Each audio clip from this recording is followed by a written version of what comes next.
গোলাম আজম সহ ওর সাঙ্গ বঙ্গারা যদি জাতির শীর্ষ সন্তান হয়, তাহলে বীর মুক্তিযোদ্ধাদেরকে অপমানিত করা হচ্ছে। তাহলে বীর মুক্তিযোদ্ধাদের অবস্থানটা কোথায়, এটা একটু ওদের কাছে আমি জানতে চাই। এই দলটি 1947 সাল থেকে অদ্যাবধি দেশের শান্তি কখনো কামনা করে নাই এবং করে না। তারা দেশের স্বাধীনতা চায় নাই, এখনো তারা দেশের স্বাধীনতা চায় না। একটা ভালো খারাপ অবস্থায় চলে যাক এবং অশান্তি বা একটা দেশ থাকুক, তারা এই চায়।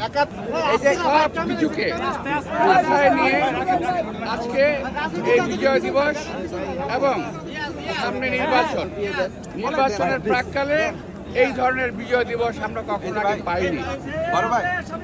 তাই আজকের এই বিজয় দিবসে বাংলাদেশের সবাইকে আমি আন্তরিক শুভেচ্ছা এবং ধন্যবাদ জানাচ্ছি। দলের পক্ষ থেকে, পক্ষ থেকে, আমাদের নেতা তারেক রহমান।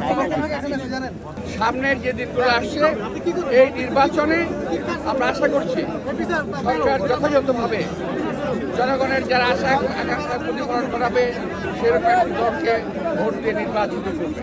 অবাধ ও নিরপেক্ষ একটা নির্বাচন হবে, এই আশা আমরা সেই দিনে আমরা করছি। 71-এর সঙ্গে 24-এর কোনো তুলনা চলে না, হওয়ার কোনো সম্ভাবনা নেই।